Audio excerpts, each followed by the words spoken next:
Hi friends, ಎಲ್ಲರಿಗೂ ನಮಸ್ಕಾರ. Welcome to Aishwarya lunch box. ನಾನಿವತ್ತು ನಿಮಗೆ ಬೆಂಡೆಕಾಯಿ ಫ್ರೈ ಮಾಡೋದು ಹೇಗೆ ಅಂತ ತೋರಿಸ್ತೀನಿ. ಈ ಬೆಂಡೆಕಾಯಿ ಫ್ರೈನ ಮಕ್ಕಳಿಗೆ ಮಾಡಿಕೊಟ್ರೆ ತುಂಬಾ ಇಷ್ಟಪಟ್ಟು ತಿಂತಾರೆ. ಒಂದೊಂದು ಮಕ್ಕಳು ಬೆಂಡೆಕಾಯಿನೆಲ್ಲ ಸಾಂಬಾರಿಗೆಲ್ಲ ಹಾಕಿದ್ರೆ ತಿನ್ನೋಕ್ಕೆ ಇಷ್ಟಪಡಲ್ಲ. ಹಾಗಿದ್ದಾಗ ಈ ಥರ ಡಿಫ್ರೆಂಟಾಗಿ ಸ್ನ್ಯಾಕ್ಸ್ ಥರ ಮಾಡಿಕೊಟ್ರೆ ತಿನ್ನೋಕ್ಕೆ ಮಕ್ಕಳು ಕೂಡ ಇಷ್ಟಪಡ್ತಾರೆ. ಹಾಗಿದ್ರೆ ಈ ಬೆಂಡೆಕಾಯಿ ಫ್ರೈನ ಮಾಡೋದಕ್ಕೆ ಏನೆಲ್ಲ ಇಂಗ್ರೀಡಿಯೆಂಟ್ ಬೇಕು ಅಂತ ನೋಡೋಣ. ಫಸ್ಟು ನಾನು ಬೆಂಡೆಕಾಯಿನ ನೀಟಾಗಿ ತೊಳೆದು ವಾಶ್ ಮಾಡಿ ನೋಡಿ ಈ ಥರ ಚಿಕ್ಕದಾಗಿ ಕಟ್ ಮಾಡ್ಕೊಂಡಿದ್ದೀನಿ. ಬೆಂಡೆಕಾಯಿನ ಕಟ್ ಮಾಡಿದಾದಮೇಲೆ ಒಂದಕ್ಕೊಂದು ಅಂಟ್ಕೊಳ್ಳುತ್ತೆ, ಆ ಥರ ಅಂಟ್ಕೊಳ್ಳೋದಕ್ಕೆ ಬಿಡಬಾರ್ದು. ಈ ಥರ ಬಿಡಿಯಾಗಿ ಹಾರೋದಕ್ಕೆ ಬಿಡಬೇಕು. ಬೆಂಡೆಕಾಯಲ್ಲಿ ಜಲ್ ಥರ ಇರುತ್ತಲ್ಲ, ಅದೊಂದು ಸ್ವಲ್ಪ ಡ್ರೈ ಆಗಬೇಕು. ಎಲ್ಲ ಬೆಂಡೆಕಾಯಿನೂ ಕಟ್ ಮಾಡಿಕೊಂಡು 5 ಮಿನಿಟ್ಸ್ ಜೆಲ್ನೆಲ್ಲ ಡ್ರೈ ಮಾಡಿಕೊಂಡು ಈ ಥರ ರೆಡಿ ಮಾಡಿ ಇಟ್ಕೊಂಡಿದ್ದೀನಿ. ನೆಕ್ಸ್ಟು ಸ್ವಲ್ಪ ಗೋಡಂಬಿ, ನಾನು ಸ್ವಲ್ಪ ಕೊಬ್ಬರಿನ ತುರಿದು ತೊಗೊಂಡಿದ್ದೀನಿ. ನೀವು ಹಸಿ ತೆಂಗಿನಕಾಯಿ ಕೂಡ ತೊಗೋಬೋದು.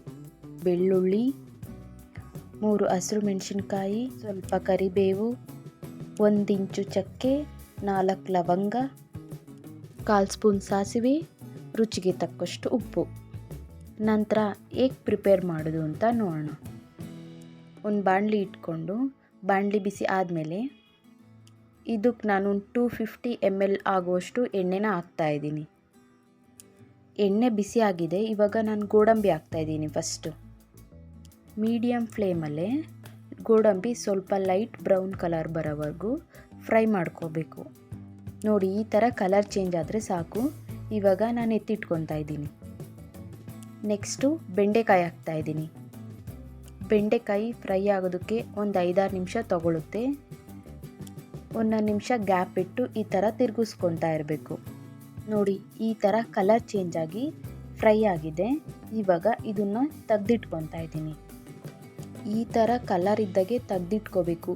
ಇದಕ್ಕೂ ಜಾಸ್ತಿ ಫ್ರೈ ಆದರೆ ತಿನ್ನೋದಕ್ಕೆ ಚೆನ್ನಾಗಿರಲ್ಲ. ನೆಕ್ಸ್ಟು ಇನ್ನೊಂದು ಪಾತ್ರೆ ಇಟ್ಕೊಂಡು ಪಾತ್ರೆ ಬಿಸಿ ಆದಮೇಲೆ 4-5 ಸ್ಪೂನ್ ಎಣ್ಣೆ ಹಾಕ್ತಾಯಿದ್ದೀನಿ. ಎಣ್ಣೆ ಬಿಸಿ ಆಗಿದೆ. ಇವಾಗ ಸಾಸಿವೆ ಹಾಕ್ತಾಯಿದ್ದೀನಿ. ಸಾಸಿವೆ ಸಿಡ್ದಾದಮೇಲೆ ಕರಿಬೇವು ಹಾಕ್ತಾಯಿದ್ದೀನಿ. ಹಾಗೆ ಬೆಳ್ಳುಳ್ಳಿನ ಜಜ್ಜಿ ಹಾಕ್ಕೊಂಡಿದ್ದೀನಿ. ಇಷ್ಟನ್ನು ಎಣ್ಣೆಯಲ್ಲಿ 5 ಸೆಕೆಂಡ್ಸ್ ಫ್ರೈ ಮಾಡ್ಕೋಬೇಕು. ಬೆಳ್ಳುಳ್ಳಿ ಸ್ವಲ್ಪ ಕಲರ್ ಚೇಂಜ್ ಆದಮೇಲೆ ಏನು ಹಸಿರು ಮೆಣಸಿನ್ಕಾಯಿ ತೊಗೊಂಡಿದ್ವಲ್ಲ ಅದನ್ನು ಜಜ್ಜಿ ಹಾಕ್ಕೊತಾ ಇದ್ದೀನಿ. ಮೆಣಸಿನ್ಕಾಯ್ದು ಸ್ವಲ್ಪ ಹಸಿ ಸ್ಮೆಲ್ ಹೋಗೋವರೆಗೂ ತಿರುಗಿಸ್ಕೋಬೇಕು. ನಂತರ ಕೊಬ್ಬರಿ ಪುಡಿ ಹಾಕ್ತಾಯಿದ್ದೀನಿ. ಇದನ್ನು ಎಣ್ಣೆಯಲ್ಲಿ 3 ಸೆಕೆಂಡ್ಸ್ ಫ್ರೈ ಮಾಡಿಕೊಂಡ್ರೆ ಆಯಿತು. ಜಾಸ್ತಿ ಫ್ರೈ ಮಾಡಿದ್ರೆ ಸೀದೋಗುತ್ತೆ ಕೊಬ್ಬರಿ. ನಂತರ ರುಚಿಗೆ ತಕ್ಕಷ್ಟು ಉಪ್ಪು ಆ್ಯಡ್ ಮಾಡ್ತಾಯಿದ್ದೀನಿ. ಮತ್ತು ಎಲ್ಲದನ್ನು ಮಿಕ್ಸ್ ಮಾಡಿಕೊಂಡು ಬೆಂಡೆಕಾಯಿ ಫ್ರೈ ಮಾಡಿದ್ವಲ್ಲ ಅದನ್ನು ಹಾಕ್ತಾಯಿದ್ದೀನಿ. ಹಾಗೆ ಗೋಡಂಬಿನೂ ಹಾಕ್ಕೊಂಡು ಲೋ ಫ್ಲೇಮಲ್ಲೇ ಎಲ್ಲದನ್ನು ಮಿಕ್ಸ್ ಮಾಡ್ಕೊತೀನಿ. ನೆಕ್ಸ್ಟು ಚಕ್ಕೆ ಲವಂಗ ತೊಗೊಂಡಿದ್ವಲ್ಲ ಅದನ್ನು ಕುಟ್ಟಿ ಹಾಕ್ಕೊತಾ ಇದ್ದೀನಿ ಪುಡಿನ. ಮತ್ತು ಎಲ್ಲದನ್ನು ಮಿಕ್ಸ್ ಮಾಡಿಕೊಂಡು ಫ್ಲೇಮ್ ಆಫ್ ಮಾಡಿಕೊಂಡ್ರೆ ಆಯಿತು. ಇವಾಗ ಬೆಂಡೆಕಾಯಿ ಫ್ರೈ ರೆಡಿಯಾಗಿದೆ. ಇದಕ್ಕೆ ನಾವು ನೀರು ಹಾಕದೇ ಇರೋದ್ರಿಂದ ಒಂದು 4-5 ಡೇಸೆಲ್ಲ ಸ್ಟೋರ್ ಮಾಡಿ ಇಟ್ಕೋಬೋದು. ಹಾಗಿದ್ರೆ ನೋಡಿದ್ರಲ್ಲ ಯಾವ ಥರ ಬೆಂಡೆಕಾಯಿ ಫ್ರೈ ಮಾಡೋದು ಅಂತ. ಈ ಹೆಲ್ತಿ ರೆಸಿಪಿನ ನಿಮ್ಮನೇಲೂ ಟ್ರೈ ಮಾಡಿ ಟೇಸ್ಟ್ ಮಾಡಿ.